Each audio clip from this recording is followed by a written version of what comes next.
அதாவது சரிகமபால பார்த்தீங்கன்னா, அபிஷேகா அவர்களுக்கு அமெரிக்கா போறதுக்கான வாய்ப்பு வந்துருச்சாமா.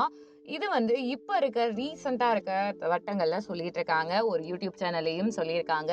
இது எந்த அளவுக்குன்னு தெரியலங்க. சரிகமபாவ பொறுத்தவரைக்கும் அபிஷேகா ஒரு ராக் ஸ்டார். அவங்களுடைய பாட்டு, அந்த கிராமிய பாடல்கள் பாடுற விதம் இது நெறைய பேருக்கு பிடிக்கும். அந்த பாப்பாவுக்குன்னு ஒரு தனியான ஃபேன் பேஸே இருக்காங்க. அவங்கள ரசிக்கிறதுக்குன்னு ஒரு கூட்டமே இருக்கு.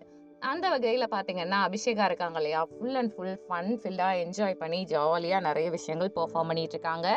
அவங்களுடைய அந்த டேலண்ட்டுக்குன்னு நெறைய பேரு வந்து ரசிகர்களா இருந்துட்டு இருக்காங்க.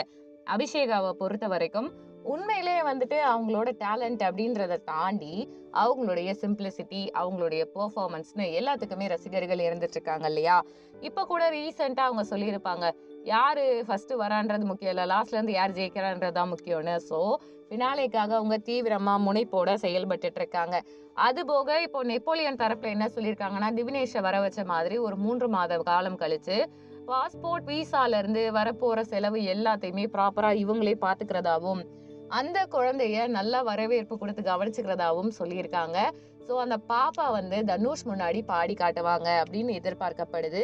அது மட்டும் இல்லாம ஃபுல் அண்ட் ஃபுல் அபிஷேகாவுக்கு அவங்களுடைய டேலண்ட் அப்படின்றத தாண்டி அவங்களுடைய ஃபுல் அண்ட் ஃபுல் பெர்ஃபார்ம் பண்றதுக்கான அந்த ஸ்கோப்பும் கிடைச்சிருக்கு. அபிஷேகா ஜெயிக்கிறத எல்லாரும் தான் ஜெயிக்கிறதா, தான் வீட்டு பிள்ளை ஜெயிக்கிறதா பார்த்துட்டு இருக்காங்க. சரிகமபால எல்லாருக்கும் ஒரு மேடை, ஒரு வாய்ப்பு, ஒரு வடிகால் திறந்த மாதிரி அபிஷேகாவுக்கு கிடைத்திருக்கக்கூடிய வாய்ப்பு, வெள்ளித்திரை, சின்னத்திரை, இன்டர்நேஷனல்ல இருக்கக்கூடிய நிறைய வாய்ப்புகள், இது எல்லாமே நெப்போலியன் சார் மூலமா கிடைக்கும் அப்படின்ட்டு நம்பலாம். ஏன்னா, எப்பவுமே தமிழ் சார்ந்த ரசிகர்கள், பழைய பாடல் ரசிகர்கள் நம்ம உலகத்துல இருக்காங்க.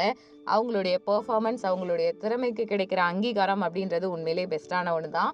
உங்க கருத்து என்னன்றத கமெண்ட் பண்ணுங்க. நம்ம சேனல லைக் பண்ணுங்க, ஷேர் பண்ணுங்க, சப்ஸ்கிரைப் பண்ணுங்க.